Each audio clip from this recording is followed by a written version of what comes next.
കോഴിക്കോട് തിക്കോടിയിൽ 4 വിനോദസഞ്ചാരികൾ കടലിൽ വീണ് മരിച്ചു. വയനാട്ടിൽ നിന്നുള്ളവരാണ് അപകടത്തിൽപ്പെട്ടത്.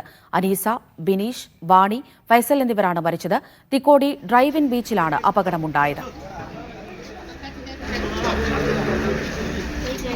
മുഹമ്മദ് അസ്ലം വിവരങ്ങൾ നൽകാനായി ചേരുന്നുണ്ട്. അസ്ലം, ദാരുണമായ സംഭവമാണ്. വിനോദസഞ്ചാരത്തിനായി എത്തിയവരാണ്. എങ്ങനെയാണ് ഈ അപകടമുണ്ടായത്? കോഴിക്കോട് തിക്കോടി ഡ്രൈവ് ഇൻ ബീച്ചിലാണ് വിനോദസഞ്ചാരികളായ വയനാട്ടിൽ നിന്നും തമിഴ്നാട് കൽപ്പറ്റയിൽ നിന്നും 40ഓളം പേര് വരുന്ന ഒരു വിനോദസഞ്ചാര സംഘം എത്തിയത്. ഇതിൽ ബാക്കി എല്ലാവരും തീരത്ത് കളിക്കുകയായിരുന്നു. 2 പേരാണ് ആദ്യം കടലിലേക്ക് ഇറങ്ങിയത്. കടലിലേക്ക് ഇറങ്ങുകയും ശക്തമായ തിരമാലപ്പെട്ട് ഇവർ പോകുന്നതും കണ്ട് മറ്റു 3 പേര് കൂടി അവരെ രക്ഷപ്പെടുത്താനായി പോയി. 5 പേരും തിരയിൽ പെടുകയായിരുന്നു. അങ്ങനെയാണ് ഇതിൽ നാട്ടുകാരെ ഓടിയെത്തി ഇവരെ പുറത്തെത്തിക്കാനുള്ള ശ്രമങ്ങൾ നടത്തി. 5 പേരെയും പുറത്തെത്തിക്കുമ്പോൾ തന്നെ 4 പേരുടെ നില ഗുരുതരമായിരുന്നു. ഇവരെ താലൂക്ക് ആശുപത്രി ആശുപത്രിയിലെങ്കിലും അവിടെ വെച്ച് മരണം സ്ഥിരീകരിച്ചു.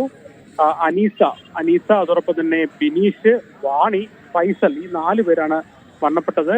ബിൻസി എന്ന് പറയുന്ന ഒരാളെ ജീവനോടെ തന്നെ രക്ഷപ്പെടുത്താൻ രക്ഷാപ്രവർത്തകർക്ക് കഴിഞ്ഞിട്ടുണ്ട്. അവർ താലൂക്ക് ആശുപത്രിയിൽ ചികിത്സയിൽ കഴിയുകയാണ്. മരണപ്പെട്ട 4 പേരുടെയും മൃതദേഹങ്ങൾ കോഴിക്കോട് മെഡിക്കൽ കോളേജ് ആശുപത്രിയിലേക്ക് മാറ്റിയിട്ടുണ്ട്. അവിടെ വെച്ചായിരിക്കും പോസ്റ്റ്മോർട്ടം ഉൾപ്പെടെ മറ്റു നടപടികൾ നടക്കുക. പിന്നെ ഇതൊരു ഡ്രൈവിംഗ് ബീച്ച്, വളരെ റീൽസിലും മറ്റുമൊക്കെ വരുന്ന പ്രശസ്തമായ ബീച്ചാണ്. അതുകൊണ്ട് തന്നെ നിരവധി ആൾക്കാർ അവിടെ വരുന്നുണ്ട്. അതേസമയം അവിടെ സുരക്ഷാപരമായ എവിടെയൊക്കെയാണ് ഇറങ്ങേണ്ടത് അപകട സ്ഥലങ്ങൾ തുടങ്ങിയ കുറിച്ചൊന്നും വരുന്ന ആൾക്കാർക്ക് ധാരണ ഉണ്ടാവില്ല. കുറച്ചൊരു ചുഴിയുള്ള ഒരു സ്ഥലത്തേക്കാണ് ഇവർ കുളിക്കാൻ ഇറങ്ങിയെന്നാണ് രക്ഷാപ്രവർത്തനം എത്തിച്ച നാട്ടുകാർ പറയുന്നത്.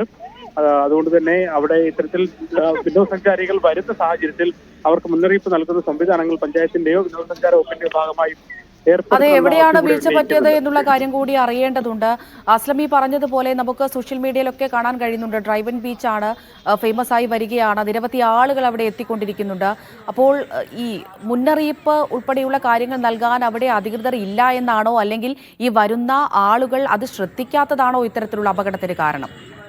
വരുന്ന ആളുകൾ മറ്റുമൊക്കെ റീൽസിട്ടും മറ്റുമൊക്കെ പ്രശസ്തമായ ഒരു ബീച്ചാണ്. നേരത്തെ അവിടെ ഒരു പ്രാദേശികമായ ഒരു സംവിധാനം മാത്രമേ ഉണ്ടായിരുന്നുള്ളൂ. അതേസമയം ഇപ്പോൾ നിരവധി ആൾക്കാർ ജില്ലയ്ക്കകത്തുനിന്നും പുറത്തൊക്കെ തന്നെയും വരുന്നുണ്ട്. അതേസമയം അതിനാവശ്യമായ ഒരു സജ്ജീകരണം പിന്നെ അവിടുത്തെ ലൈഫ് ഗാർഡുകളോ അല്ലെങ്കിൽ മുന്നറിയിപ്പ് ബോർഡുകളോ ഉൾപ്പെടെയുള്ള സംവിധാനങ്ങൾ അവിടെ പൊതുവേ ഇല്ല. കാരണം അങ്ങനെ ഒരു പ്രധാനപ്പെട്ട സ്ഥലമായി വികസിച്ചിട്ടില്ല. അതേസമയം ആളുകൾ വരികയും അവർ സ്വന്തം നിലയ്ക്ക് തന്നെ കടലിറങ്ങുകയൊക്കെ ചെയ്യുന്നുണ്ട്. ഡ്രൈവിംഗ് ബീച്ചിൽ മറ്റു അപകടങ്ങൾ വേറെയുണ്ട്. വാഹനങ്ങൾ ഓടിക്കുന്നതിന്റെ മറ്റു പ്രശ്നങ്ങൾ വേറെയുണ്ട്. അതേസമയം അത് കടലിലേക്ക് പോകുമ്പോൾ സ്വാഭാവികമായിട്ടും കുറച്ചുകൂടി ശ്രദ്ധ വേണ്ടതാണ്. എന്തായാലും 4 പേരുടെ ജീവൻ എടുത്തിരിക്കുന്ന അപകടമാണ്. റിപ്പബ്ലിക് ദിനത്തിൽ വിനോദസഞ്ചാരത്തിനായി എത്തിയ ഒരു ആൾക്കാരുടെ ഇടയിൽ നിന്നും നമുക്കുണ്ട് റിപ്പോർട്ട് ചെയ്യേണ്ടി വരുന്നത്. എന്തായാലും വളരെ ഗൗരവത്തിലൂടെ എടുക്കേണ്ടി വരും. എന്തായാലും നാട്ടുകാരും വലിയ തോതിലുള്ള വിമർശനം ഉന്നയിക്കുന്നുണ്ട്. അസ്ലം, ഒരാളെ രക്ഷപ്പെടുത്തിയിട്ടുണ്ടല്ലോ. ഇവരുടെ ആരോഗ്യനില എങ്ങനെയാണ്? എന്ന് പറയുന്ന ഒരു യുവതിയാണ് രക്ഷപ്പെടുത്തിയത്. അവരുടെ ആരോഗ്യനിലയിൽ മറ്റ് പ്രശ്നങ്ങളില്ല, വലിയ അപകടകരമായ സാഹചര്യമില്ല എന്നാണ് പറഞ്ഞിരിക്കുന്നത്. കൊയിലാണ്ടി താലൂക്ക് ആശുപത്രിയിൽ ഒരു ചികിത്സയിൽ കഴിയുകയാണ്. അവരുടെ കാര്യത്തിൽ മറ്റു പ്രശ്നമില്ല. അതേസമയം മറ്റു 4 പേരെയും ഏറെക്കുറെ എത്തിക്കുമ്പോൾ തന്നെ അതീവ ഗുരുതരാവസ്ഥയിലായിരുന്നു. അവരുടെ മരണം ആശുപത്രി വെച്ച് സ്ഥിരീകരിക്കുക മാത്രമാണ് ചെയ്തത്. മുഹമ്മദ് അസ്ലമാണ് വിവരങ്ങൾ നൽകിയത്.